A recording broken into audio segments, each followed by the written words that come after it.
जर तुम्ही गया या तीर्थक्षेत्राच्या ठिकाणी जाणार असाल तर हा व्हिडिओ नक्की बघा। हिंदू पंचांगानुसार पितृपक्ष भाद्रपद महिन्याच्या पौर्णिमेच्या दिवशी सुरू होतो आणि अमावस्येला समाप्त होतो।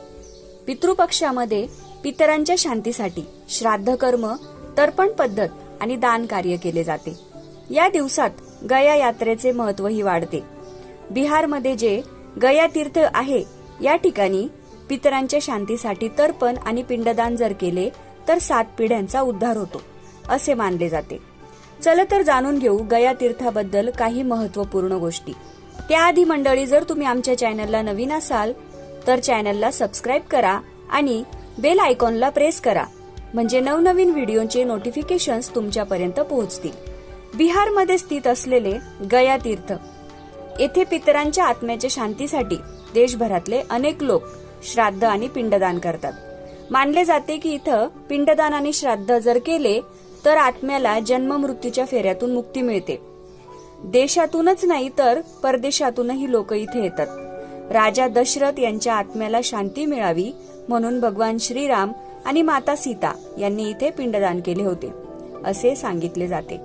यापूर्वी गयामध्ये 360 वेदी होत्या जिथे पिंडदान केलं जायचं, परंतु आता फक्त 48 वेदी उरल्या आहेत। वायू पुराणामध्ये या तीर्थाबद्दल सांगितले आहे की ब्रह्महत्या सुरापान स्तेयम गुरु अंगनागम पापम तत्संगंज सर्व गया श्राद्धा द्विनश्यती, म्हणजे गया येथे श्राद्ध कर्म केल्याने ब्रह्महत्या, सोन्याची चोरी इत्यादी महापाप नष्ट होतात।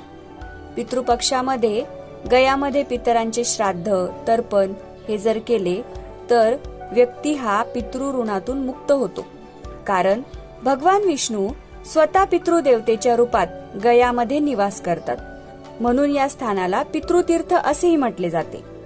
देशभरामध्ये श्राद्ध विधीसाठी जवळपास 55 ठिकाणं महत्वाची मानले जातात, त्यापैकी गया तीर्थक्षेत्र सर्वात महत्वाचे आहे। पुराणांमध्ये सुद्धा या गया तीर्थाचे महत्व आहे। वायू पुराण, गरुड पुराण आणि विष्णू पुराण यांच्यामध्ये तीर्थाचे महत्व सांगितलेले आहे। या तीर्थक्षेत्राला मोक्षभूमी किंवा मोक्षस्थान म्हणतात। इथं पिंडदान आणि श्राद्ध करून पितरांना मोक्ष प्राप्त होतो। पितृपक्षाच्या काळामध्ये वर्षातून एकदाच या ठिकाणी मेळा भरतो, ज्याला पितृपक्ष मेळा म्हणतात। गया तीर्थाच्या ठिकाणी आत्म्याच्या शांतीसाठी जी फल्गु नदी आहे ना, तर तिच्या काठावर पिंडदान केले जाते। फल्गु नदीच्या काठावर विष्णुपद नावाचे एक मंदिर आहे आणि या मंदिराजवळ अक्षय वट आहे। तिथं पितरांच्या नावाने दान केले जाते। मग पुढे फल्गु नदी ही गंगा नदीला मिळते। या नदीचे वर्णन वायू पुराणात सुद्धा आहे। या नदीलाही सीता माताने शाप दिला होता, त्यामुळे ही नदी पृथ्वीच्या आतून हिचे पाणी वाहत असल्याचे सांगितले जाते, म्हणून या फल्गु नदीला सलीला असेही म्हणतात। सर्वप्रथम ब्रह्माजी जेव्हा या नदीच्या काठावर गेले तेव्हा त्यांनी हे सर्वोत्तम तीर्थ मानून या ठिकाणी यज्ञ केला। मग तेव्हापासून गयामध्ये श्राद्ध आणि पिंडदानाचं कार्य सुरू झालं। गयामध्ये श्राद्ध केल्यावर बाकी तर काहीच उरत नाही। यानंतर भगवान राम आणि पांडव यांनी सुद्धा या नदीमध्ये श्राद्ध विधी केले। आता या तीर्थक्षेत्राला गया नाव कसे पडले असेल याची सुद्धा एक आख्यायिका आहे। गयासूर नावाचा एक राक्षस होता, त्या राक्षसाच्या नावावरून गया तीर्थ पडले। आख्यायिकेनुसार भस्मासुराच्या वंशामध्ये गयासूर नावाचा राक्षस होता। त्याने ब्रह्माजींची घोर तपश्चर्या केली आणि त्या तपश्चर्येने ब्रह्माजी प्रसन्न झाले आणि गयासुराला वरदान मागायला सांगितले। तेव्हा तो म्हणाला की त्याचे शरीर जे आहे तर ते सुद्धा देवांसारखे पवित्र झाले पाहिजे आणि त्याला पाहूनच लोक पण पापापासून मुक्त झाले पाहिजे। मग देवाने गयासूरला हे वरदान दिले आणि स्वर्गामध्ये काय झालं, लोकांची गर्दी वाढू लागली। मग देवांना इतर देवता ज्या होत्या तर त्यांना या वरदानामुळे त्रास झाला। या समस्येपासून मुक्त होण्यासाठी देवतांनी यज्ञासाठी पवित्र स्थानाची मागणी केली। तेव्हा गयासूरने त्याच्या पाठीवर यज्ञ करण्याची परवानगी दिली।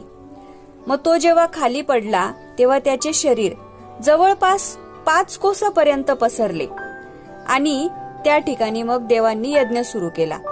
देवांनी प्रसन्न होऊन गयासूरला वरदान दिले की या ठिकाणी आपल्या पितरांचे श्राद्ध आणि तर्पण विधी जर केले गेले तर त्या आत्म्याला मोक्ष मिळेल. आणि यज्ञ संपल्यानंतर भगवान विष्णूंनी त्याच्या पाठीवर शिळा ठेवली आणि ते स्वतः तिथं उभे राहिले. त्यामुळे या क्षेत्राला गया असे नाव पडले. आणि भगवान विष्णू तिथे उभे राहिले त्यामुळे त्या मंदिराचे नाव विष्णुपद झाले, म्हणजे त्या ठिकाणचे नाव विष्णुपद झाले. अशा प्रकारे या क्षेत्राला गया तीर्थ नाव पडले. चतुर्मासातील भाद्रपद महिन्यात येणाऱ्या वद्य पक्षामध्ये पूर्वजांच्या नावाने श्राद्ध तर्पण विधी करण्याची प्राचीन परंपरा आपल्याकडे आजतागायत सुरू आहे. रामायण आणि महाभारत काळापासून श्राद्ध तर्पण विधी केल्याचेही अनेक उल्लेख आढळून येतात. श्राद्ध विधी केल्यामुळे व्यक्तीला अनेक पुण्य प्राप्त होतात. पूर्वजांची जन्म मृत्यूच्या फेऱ्यातून मुक्तता होते. गया येथील श्राद्ध हे पूर्वज आणि स्वर्ग यांच्यातला दुवा मानला जातो. आणि गया येथे करण्यात आलेले जे श्राद्ध कर्म आहे त्यामुळे व्यक्तीच्या वारसांनाही पुण्य प्राप्त होते. गया येथून जवळच एक भाग आहे, त्याला प्रेतशिला नावाने ओळखले जाते. या ठिकाणी पिंडदान केले तर पूर्वजांपर्यंत ते थेट पोहोचते असे मानले जाते. याशिवाय अभौतिक शरीरामध्ये प्रवेश करावा लागत नाही. या प्रेतशिलेमध्ये अनेक छिद्र आहेत आणि भेगा आहेत. म्हणजे ही जी शिला आहे तर ती पिंडदान करणारे वारस आणि पूर्वज यांच्यामधला दुवा मानले जाते. वारसांनी केलेले पिंडदान या माध्यमातून पूर्वजांपर्यंत पोहोचते. अशा प्रकारचे अनेक दगड या भागात आहेत. याशिवाय या ठिकाणी विष्णूंची पदचिन्हे आहे. गया येथे श्रीरामांनी लक्ष्मण आणि देवी सीता यांच्या उपस्थितीमध्ये दशरथ राजाच्या नावाने पिंडदान केले होते. त्यामुळे त्यांना मुक्ती मिळाली. भगवान श्रीराम यांनी वडील दशरथाचे श्राद्ध केल्यामुळे या ठिकाणी रामशिला नावाची सुद्धा टेकडी आहे. म्हणजे इतके महत्व या गया तीर्थक्षेत्राचे आहे. आणि या तीर्थक्षेत्राला पितृतीर्थक्षेत्र असे म्हटले जाते. तर मंडळी, ही होती गया तीर्थक्षेत्राबद्दलची माहिती. जर तुम्ही गया या तीर्थक्षेत्राच्या ठिकाणी जाणार असाल तर हा व्हिडिओ नक्की बघा. आणि व्हिडिओ आवडला असेल तर व्हिडिओला लाईक करा आणि शेअर करा. धन्यवाद.